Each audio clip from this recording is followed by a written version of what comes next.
All right, guys.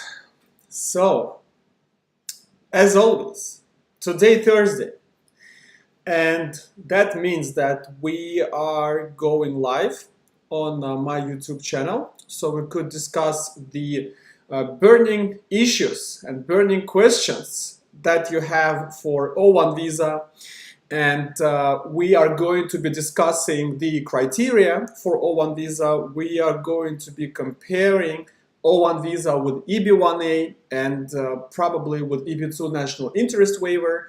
And we are going to cover all these topics in detail.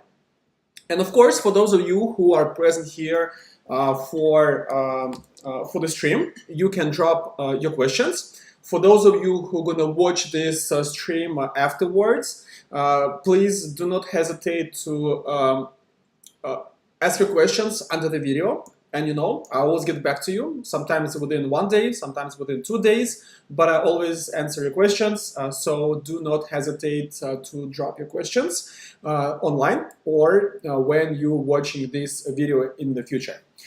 So, guys, let's first cover the recent approvals in the company.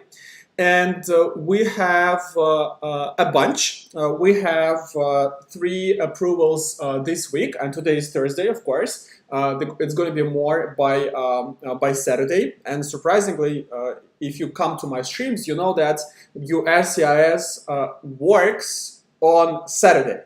Okay, I don't know if they trying to optimize the process or deal with the backlogs, but for sure the Texas Service Center and Nebraska Service Center, they do work. They do work on Saturdays, and sometimes we get approvals on this day. Okay, so the first approval is EB-2 national interest waiver. That visa was approved for our client from Belarus. He is a biomedical engineer. Okay, I think biomedical engineer is really good candidate for EB2 NIW and for EB1A. This particular client had his own prosthetic samples that he created and that were used in Europe. Okay, and he created the hands, he created arms, he created legs, and he also one of the few engineers who work with bigger companies, with bigger productions to design the models for them.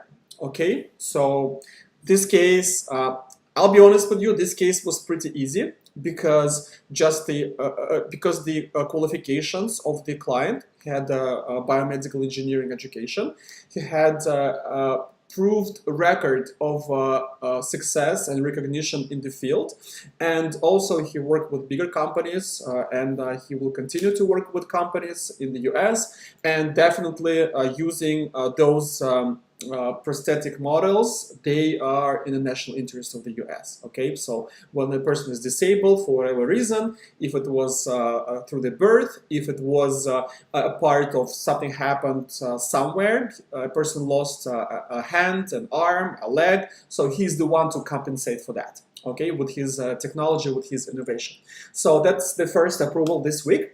The second approval, and let me remind myself what exactly happened. This case was in EB1A category. The case is for the IT engineer, software engineer. The client is from Russia, and he had a really strong case with hackathons, a bunch of jury selections. He was in the jury, awarding the prizes. He also had a pretty good press, about 3 to 4 articles about him in the national press. He had a contribution to the field through the open source code. He had a critical role in a bunch of banks working in Russia. He had high salary, and he had a bunch of publications. So basically, we had 7 criteria for him claimed, and he was approved without RFE, without request for evidence. And the third approval this week is E2 visa from our Canadian citizens. They got a business here in the States, and the business is in the property management. Okay, so 3 nice cases. We got 1 RFE this week. We're working on it. Oh, by the way, we got this crazy RFE, guys. Oh my God, I've never seen that. And I guess USCIS is the only entity in the world that keeps surprising me. Okay, they keep surprising me. They most of the time negatively, right? When you think there's you reach the bottom with USCIS and they showed everything that they could show to you, and like all their negative sides, the bad sides, and then boom, something happens and you'll be like, oh Jesus, what's going on here? So we got an RFE for our beauty master from I believe she's from Kazakhstan. So in that RFE, and trust my word, guys, trust my word, there was nothing special about this case in the sense that we were trying to put some creative argument, or maybe we use some unconventional evidentiary base. Nothing. Okay, we have we know how ideal case should look for EB1A, and we always use that checklist to track the structure of such petition, and nothing special. Good case, 6 criteria, good competitions, good jurors opportunities. So reviewing the work of other beauty masters, good press, good publications. Critical role in a bunch of beauty salons. So nothing special. I mean, just good, solid EB1 case. And voila, we get an RFE where the immigration officer, with no objective sufficient evidence or proof, started claiming that whatever we claim for our client was fake. Okay, guys. Okay, what's going on here? Okay, I understand that, of course, they have a training to find the red flags, maybe in the petition, maybe they're looking for certain things, some inconsistencies in the petition to kind of try to claim that something is wrong, or maybe the client is trying to push the fake competitions, fake review of work of others, whatever they paid press and things like that. But unless you have something solid to prove that, how can you tell that? All right, so I've never seen that. The officer used this this wording. He said for each criterion, he said, I cast doubt, something like that. Like, I cast doubt on that. Like, why you cast that? Like, why? Okay, why? And they say, okay, you have this press in these newspapers, and it seems that they paid press. Well, how do you know? What's your train of thought? How did you come up with this? If you just think that, that's not the legal standard. Okay, I think a lot of things, but if I have no proof, what can I say? All right. So and again, like let's discuss the paid press. Okay.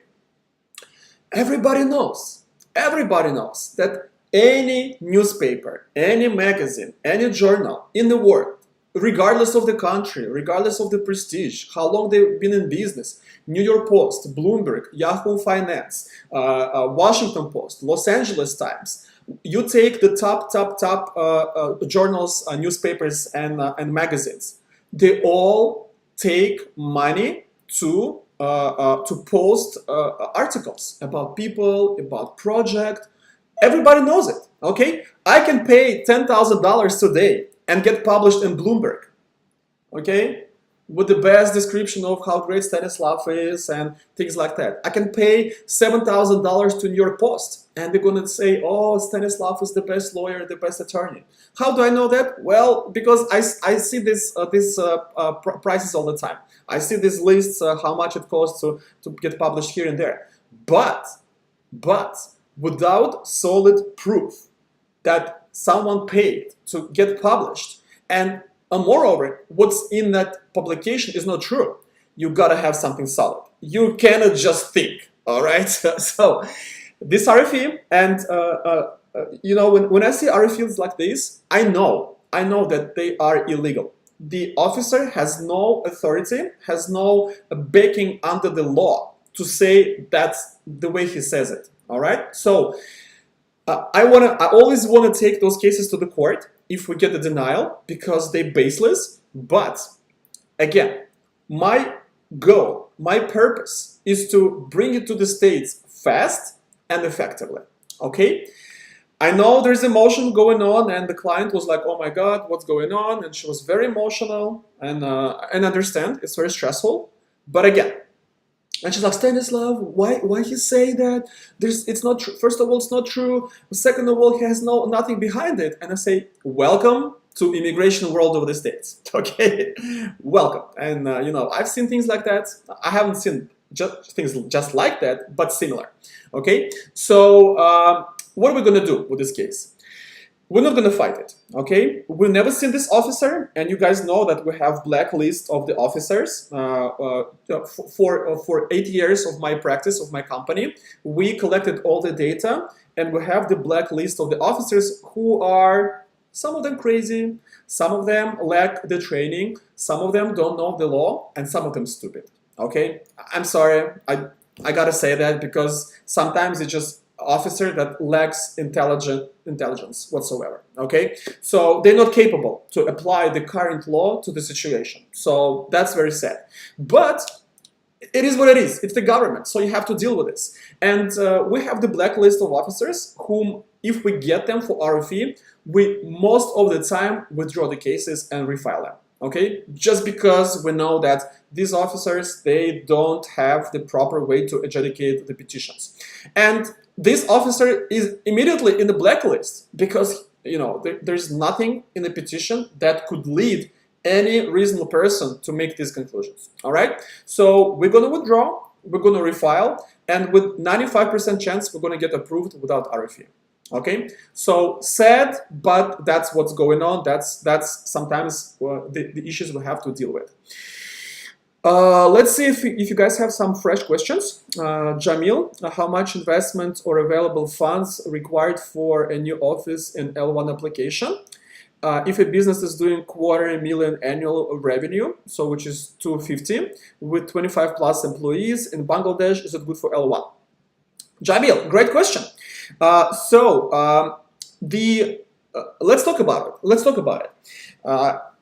L1 visa, if we compare it to, let's say, E2 visa or EB5 visa, the classic investment visas, with E2, I do require that we invest at least $100,000 to show that the investment is significant.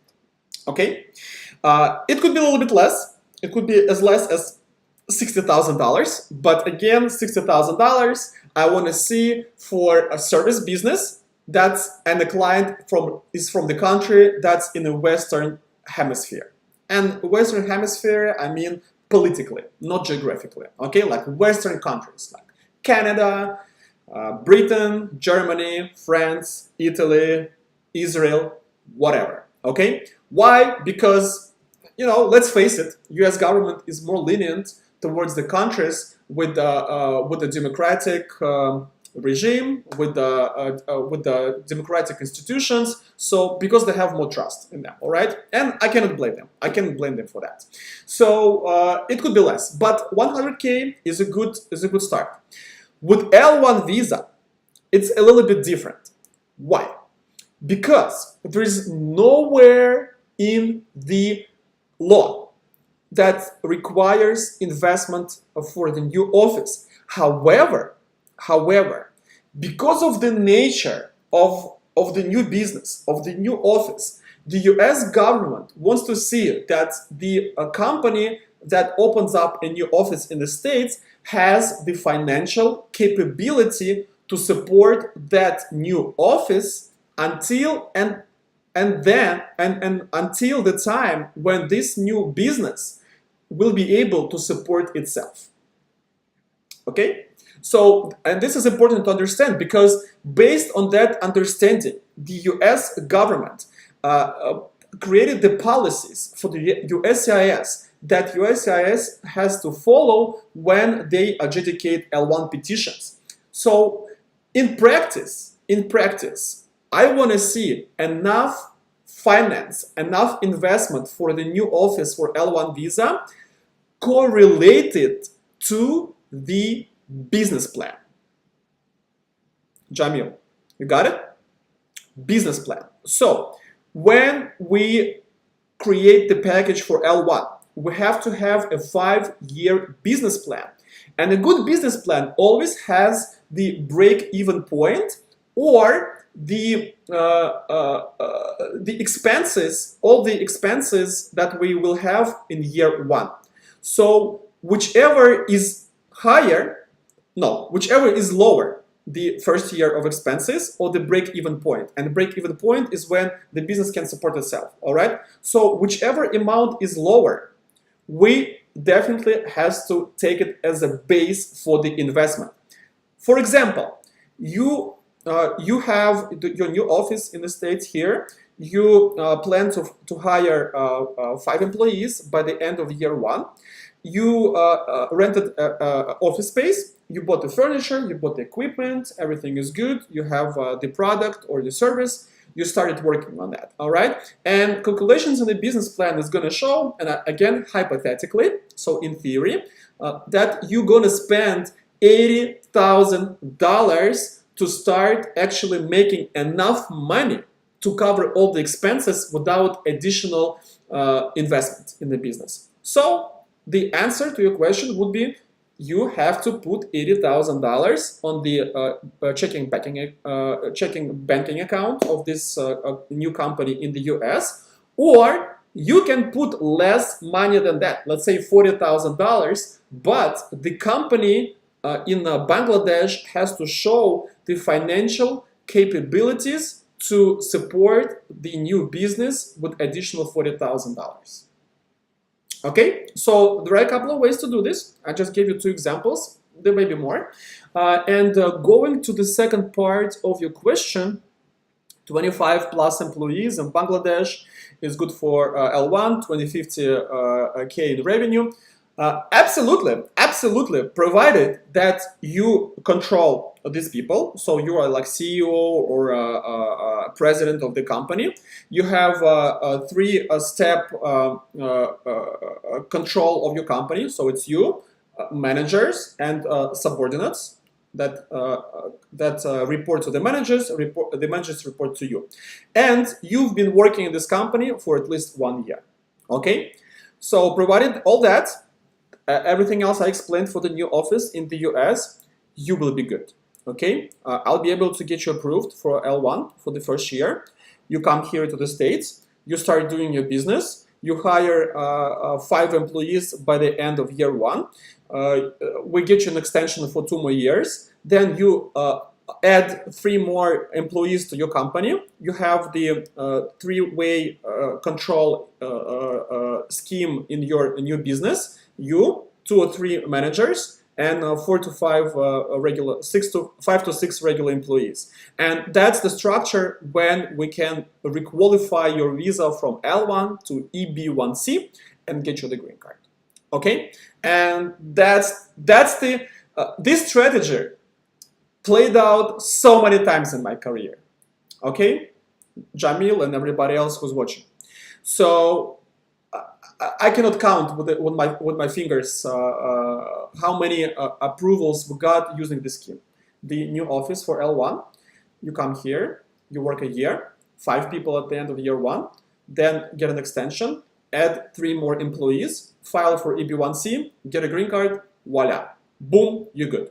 Okay, now you can just do your business the way you want it without any immigration limitations. So this is this scheme, legal, perfectly legal scheme, worked out many times, and I'm sure, Jamil, if you start working on your case now, that's what awaits you in the future. A great question, Jamil. Great question. Okay, let's go back to O1. So let's talk about. Let's just understand O1 visa, guys. Let's understand O1 visa. And the easiest way to understand O1 is to compare it to EB1A. All right? Because if you look at the law behind O1A and EB1A, you're going to see that maybe in 2 places, the language behind proving the certain criteria of a talent is actually the same. Okay, so the prizes and awards are the same, the press is the same, the review of the work of other professionals is the same, professional association, contribution in the field, critical leading role. Oh, by the way, critical and leading role in EB1A and critical and essential role in O1A. Okay. And higher salaries, higher remuneration. Actually, here there's also a little bit different because EB1A talks about the past, O1 talks about the past or the future. So for the purpose of O1A, we can show that the client will be making significant more than others in the future. Okay. So that's a little weird, I know, but don't ask me why. That's the way the law is written, and all the same for the publications, for the scientific publications or expert opinions. So the law is pretty much the same, but the practice behind the law is so different. Okay, let me tell you guys. For all these years of practice, we filed a lot of O1 cases, dozens upon dozens upon dozens, okay? Probably more than 100 cases. So we had only 2 or 3 denials for O1 visa. So the chances of approval for O1 visa, if you work with us, probably around 97, 98%, okay? So, and this is very high. This is very, very high. We have not found the bottom for O1 visa, which we can say for sure, okay, if we have something below this level of achievement, we cannot get you approved. Okay, we have not found that bottom. I think it exists. We've been getting approvals for O1A with such, well, weak cases comparing to EB1A. Okay, they are not weak on a standalone basis, but when you compare to EB1A, you'll be like, wow, okay, like, oh, how did this happen? I mean, I don't take cases that I don't believe I can get approval, but sometimes the clients like, Stanislav, please take up my case, I'm ready to sign a waiver, but let's do the best and see if we can approve. And with the cases like that, we do our best and we get them approved most of the time. So those 2-3 denials that we have for my entire career for O1, they actually were none of those cases what I thought they were like super weak. Okay, actually those denials were in cases that I thought were pretty strong. Okay, I still disagreed with the denials, but that's different. So it's weird. Okay, and if you ask me, Stanislav, but tell me, how do you see the difference in criteria, the practical side of it between O1 and EB1A? Well, let me tell you this, guys. For O1, I want at least 5 criteria. All right, and what are those criteria? Let's discuss them. I want a critical or leading role, critical or essential for the purpose O1. I want a higher salary. I want press about you. I want publications about you, and I want 1 out of 3. Okay, 1 out of 3. Award, reviewing the work of others, or the contribution in the field. Okay, so one of those is good. If we have more, great. Okay, so how many press articles Give me 3 or 4. Give me 3. 3 would be good. How many scientific publications, academic publications? Well, give me 3 as well. All right. So 3 and 3, maybe 1 or 2 critical roles, good salary, and either award or review of work of others, judging, or the contribution in the field. So this is the formula for O1A approval. Okay, and for the purpose of not complicating today's stream, we're not going to discuss O1B. Okay, O1B is a little bit different, and there's like complications with the past and the future. So we're not going to discuss this. All right, but for O1B, 3 criteria probably is good because it's only 6. So if we have 3 or 4, that's good enough. For O1A, I want 5. What about the perfect ideal recipe for EB1A? And you know what? Let me give you a little story, guys. Yesterday I had a complex immigration planning, and you guys know this is the service that no immigration attorney has in the world. Okay, no one is doing this like that. No one gets you the written strategy at the end of it. So the client was from India, and he was super talented. He had like 20 conferences. He was on peer review journals for like 6 journals. He was like reviewing the publications of others on an editor board. He had, I don't know how many scientific publications, and some of them had the citations like above 200, which is like insane. This is really insane. He had like really good critical roles in the big companies with the research, and he had a very high salary, like $200,000.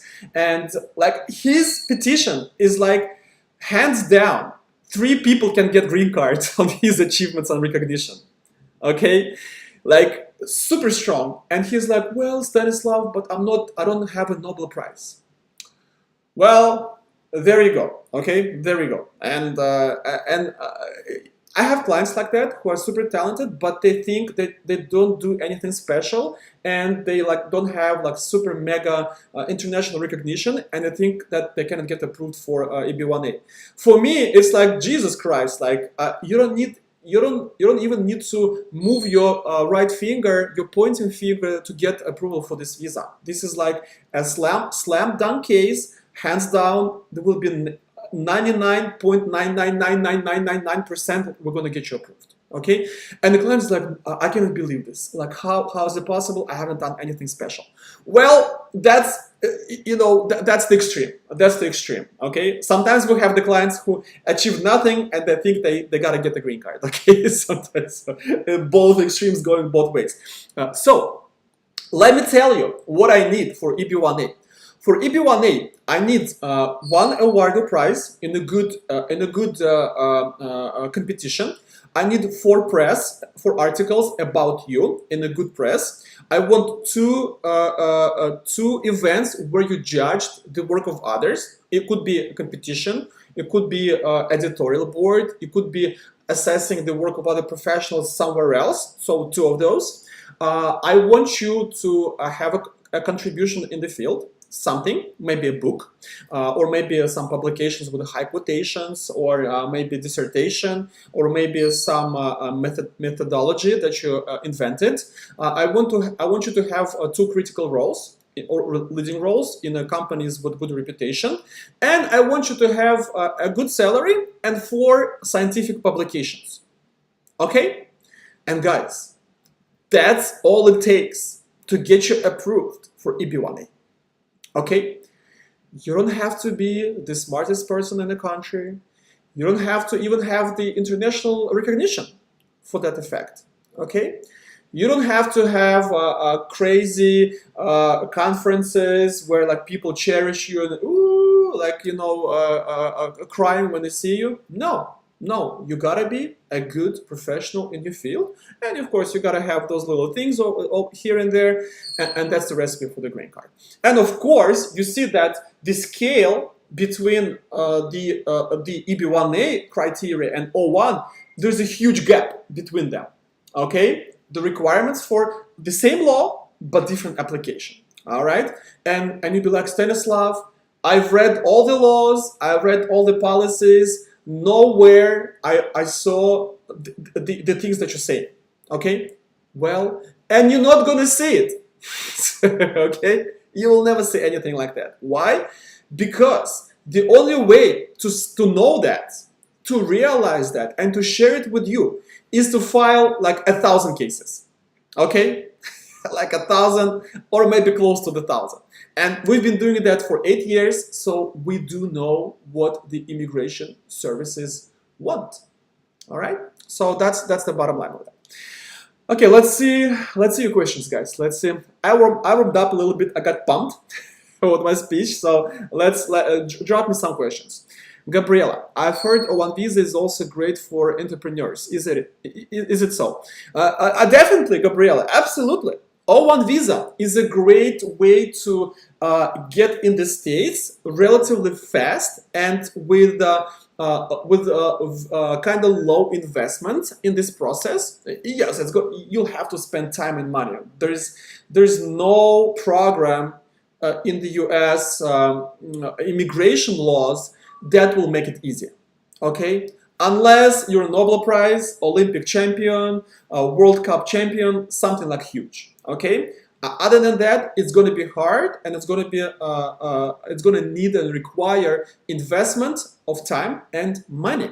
But if you're an entrepreneur, if you're a businesswoman or a businessman, business person, right, then you definitely have enough resources to get, first of all, to get O-1 approved, and second of all, approved for your own company in the US. You come here, you start developing, and you start building your case either for EB-1A or for EB-2 national interest waiver. Okay? So and sometimes it's not clear which path you will be taking because it will largely depend on how successful you are and where your project, where your startup is going to lead you to. Okay? So we may be a little bit in unknown how exactly you're going to be getting your green card, but we will know for sure in a year, maybe in 6 months, when you start working on your business. So yes, it's a great question. O-1A visa is definitely a first step to get the green card in the US. All right, Safronova video. I have an O-1. My petitioner is an LLC, 2 members. One of them is me. Okay, there we go. That's what I'm saying. I can make a payroll or W-2 if I decide to apply for an EB-1. What can I provide in my case? Okay, so the question is, there is Miss Safronova got approval for LLC, for O-1 visa. So LLC is her employer. She got an O-1 visa for that employer. There are 2 members, basically, in other words, 2 owners in that company, including her and someone else. And the question is that she cannot make payments to herself as an independent contractor or W-2. I don't know why is that. Maybe the company is not profitable, so there is no money in it. And she's asking what kind of paperwork she will need to provide once she's filing for EB-1A. Okay, so let's discuss this. Let's discuss this question because this is kind of important. When you filed for O-1 visa, Ms. Safronova, you provided a job offer, the description of your position and the company. And definitely, I have no doubt, you provided the way you are going to get paid in that position. So, if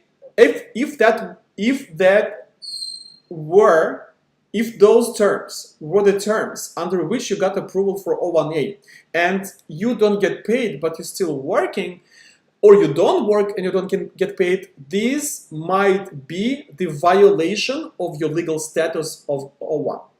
All right? So I'm not trying to scare you like somebody's gonna come and start inspecting. No, nobody's gonna inspect you. But if that question arises at some point when you file for EB-1A visa, and they may ask, can you please provide the payroll documents on your O-1 visa so we could make sure that you did not violate your status, your O-1 status? that could be a huge problem. Okay? Because if you didn't get paid and you were still here on O-1, that means there's a violation of status, and that means that it could be retroactively revoked. That means that you were illegal in the US for all this time since the beginning, and that has some heavy things coming afterward, like bad things going to happen afterward, including the 10-year ban, because there's a violation of law. So make sure that you do get paid on your O-1 visa, or if you don't get paid, you will have to face the risks that may arise during your filing of EB-1A. Okay, you don't have to mention your critical or leading role in this company, this LLC, so that may negate the risk that you have, but they may ask this question nevertheless. Okay, so make sure you do one of two: either get paid or face the risk. All right, so guys, let's spend about 9 minutes more on this stream. I would prefer you drop me some questions on what we're discussing. Meanwhile, I'm going to talk about the O-1 visa challenges. So let's talk about O-1 visa challenges, because something that Ms. Safronova brought up is kind of a challenge, and I don't know why we don't get paid in that LLC. What happened? Maybe the nature of the business changed. Maybe the business ID didn't work out. Something could have happened. So this is definitely a challenge. This is definitely a challenge. So let's talk about other challenges that we have in the similar situations or situations like this. We've been noticing, and again, no one will ever tell you guys this. No attorney in a sound mind will tell you this piece of information because that may affect their business, but I'm not that kind of attorney. I'm the one who wants the result for you, all right? So we've been noticing the past few months, probably starting April 2023, that the O-1 visa approvals that we got for our clients who were 100% owners in the petitioner for the employer in the US, we saw the increase in administrative holds for those petitions. Okay? I don't know why, because it's totally legal. There's nothing in the law that says that you may not be your own employer for the purpose of O-1. So it's totally legal to do that. But we've seen that the US immigration agencies that are involved in this process, they started becoming more suspicious towards this scheme, this legal scheme, and this may slow down the process of getting the visa stamp and a passport. All right, and of course there are some embassies that are more, let's say, less loyal to this kind of approvals, and there are embassies that are more loyal. Okay, and if you're in Europe, if you're from Europe, probably you will have no questions about that. Probably just get a visa stamp. If you're from Asia, if you're from Africa or Latin America, you got to be more careful about that. Okay, and I do recommend to do one of two things. One is to create some kind of advisory board or a board of directors. I'm sorry, a board of directors in the company, and they don't have to be Americans. They could be from anywhere in the world, but the company should give them the power to actually hire and fire people among others, among other functions. So that way we have the separation of the conflict of interest between the owners of the company and those who actually do the hiring and firing and maybe control some part of the business. So that's solution number one. And solution number two, something what Ms. Safronova mentioned, to have another member becoming the owner of LLC or another shareholder for the purpose of a corporation. So that way we again remove that conflict of interest between the two, the owners and the employees. Okay, so Olga, I can't make pay stubs to me because of LLC structure. I know my income, I show my income on 1040. Olga, I don't know what exactly you're talking about regarding your structure, but trust me on that. I'm not an accountant, okay? I'm not an accountant. But trust me on that no LLC structure will ever hinder the option to get paid as an employee, okay? I don't know who told you that. I don't know who built your structure. I don't know what your accountant is telling you. Maybe you should change the accountant because that's wrong. That's not true. Okay, there is no structure in the world that can say we're not paying the salaries to the employees. It's actually illegal. Okay, it's actually illegal because IRS is going to come and say, hey, who is working in this company? Okay, how much he gets paid? Oh, he gets the dividend, or he gets 1040. Okay, but who's working? No one's working. Well, this is a problem. Okay, so no, it's something is wrong. Something is wrong. So make sure you go back to your accountant or your attorney who structured. I don't know what they did, but that sounds a little bit so weird. Okay, so go back to your accountant and talk to her about that. And if she says something like you cannot do this, switch the accountant. Okay, and 1065, I don't know what 1065 is, I know 1040, but trust me, you can get paid with a paycheck. Okay, good questions, guys. So let's wrap it up a little bit. Let me see what else I wanted to mention for O1A. Okay, so I'm kind of covered everything I wanted, and you guys have no more questions. So for those of you who did not get a free evaluation of your case for O1 visa or for EB1A, make sure that you go under either in about section of the channel, or actually I would ask the moderator to drop the links right in this chat. For the free evaluation for the talent visa. What you guys need to do? You need to click on the link for the free evaluation, fill out the form. Yes, it's going to be big, but it's going to make a lot of sense when you start doing it. And within 2 days, I'm going to get back to you with a free analysis of your case, and I'm going to tell you if you have a potential or not. So basically, it's your free consultation, something that you have to pay to another attorney. I'm doing it for free for you, okay? So make sure that you get a free evaluation, and the link is the last comment in this chat, and I'll definitely take a look at your case. And Olga, if you want to see the potential for your case for EB1A, you can also do the same. Fill out the application. I'll get back to you within 2 days. And for everybody else, you guys have a great end of the week. Have a great weekend. I'm Stanislav Shamayev, a lawyer of the future. Your future begins here. And see you next week, Thursday, same time, same place. Good luck.